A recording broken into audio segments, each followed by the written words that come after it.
Journal d'un confiné, 25e jour. Moi et autre à la fois, autre entièrement moi et autre habitant pour la première fois sous le même toit. Ici, par-delà le mur se déploie, épouse la distance, avec grâce se tient-il dans l'ailleurs, traversant des étendues sans mesure, allant, toujours allant, sans obstruction, sans appréhension, vers les confins de la vision. Ici appartient maintenant au voisinage de l'horizon, et le lointain, par effet retour, s'approche jusqu'au signalement, touche le contour de l'appartement, se sent chez lui, prend ses aises. Une mémoire ancienne accueille ce qui est ici. Une mémoire ancienne lui souhaite la bienvenue. Ici est une demeure maintenant, un lieu où je peux me tenir, où je peux m'établir dans un enracinement quotidien, ordinaire, foisonnant, et dans un déboîtement qui garde la porte du foyer grand ouverte, qui offre une place dans le quartier, dans la ville, dans la société, dans le monde. C'est chez moi, maintenant ici, moi et autres habitants pour la première fois sous le même toit. Une place m'est ainsi offerte entre ciel et terre, entre l'ici et l'ailleurs, entre le visible et l'invisible. Je me souviens, toi aussi certainement, au début du confinement, le mot d'ordre des autorités disait «Restez chez vous». Cette injonction paraissait claire, paraissait simple. Je le croyais aussi, comme toi et tous les autres.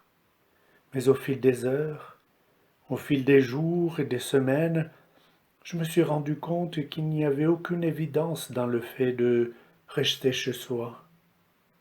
Je me suis rapidement rendu compte que pour pouvoir rester chez soi, il fallait avoir un chez soi. Il ne s'agit pas ici d'une question de propriété ou d'un contrat de location qui permet d'avoir une maison ou un appartement. Il s'agit d'un savoir habiter chez soi, prendre place, avoir sa place dans un quotidien qui se dit à la fois entre quatre murs et au-delà des murs. Avoir sa place dans un quotidien qui se dit dans l'intimité, mais aussi dans une intimité aventurière, allant frayer sur les chemins du monde, sans se perdre dans la dispersion. Avoir place dans un quotidien attentionné aux détails, aux changements presque imperceptibles, aux variations par-delà le visible. Avoir place dans un quotidien construit autour d'une posture d'accueil, de réception et de disponibilité, permettant à l'ordinaire de briller sans jamais se dévoiler complètement, sans jamais montrer plus qu'il en faut. Avoir place dans un quotidien parcimonieux qui exige une présence vive, endurante, éveillée, pour entrer en rapport avec l'univers domestique qui s'emboîte sans rupture avec l'univers tout court. Avoir place dans un quotidien où courent les reflets des astres sur la table du salon, le sourire de la lune montante sur le canapé et le miroir de la salle de bain, où s'entend le chant du merle lorsque le crépuscule ouvre ses bras, qui vient percuter contre le placard de la cuisine, pendant que je prépare une soupe aux carottes et aux lentilles. Vois-tu, mon ami, je peux maintenant rester chez moi, car j'ai appris. Il faudrait peut-être dire que j'apprends à habiter chez moi.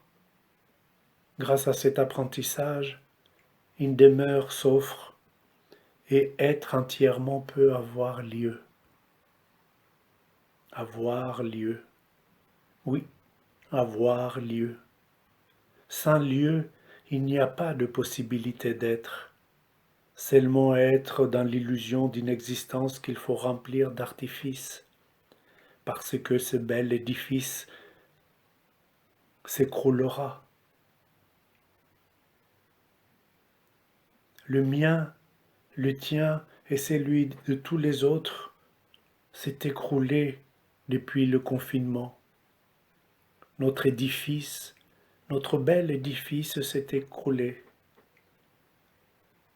L'impitoyable dénuement a été un désastre, mais aussi notre maître, mon maître.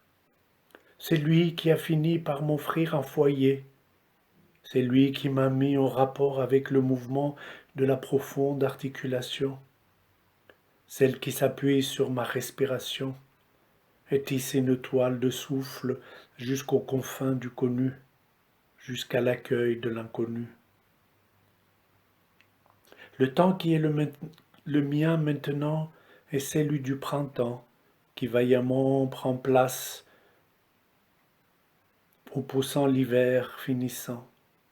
C'est le temps du bourgeon qui respire goulûment l'air frais du matin et attend le soleil qui le nourrira de sa sève.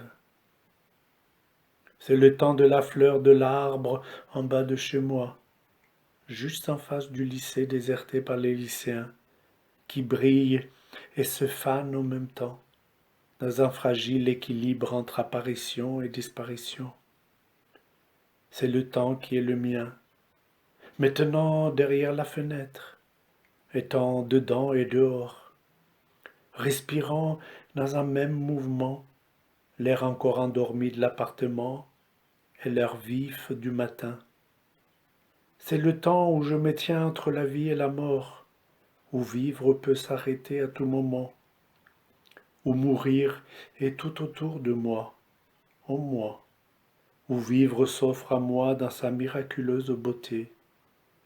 C'est le temps où, assis devant la petite table ronde avec sa jolie nappe, je t'écris ce journal que tu écouteras peut-être un jour.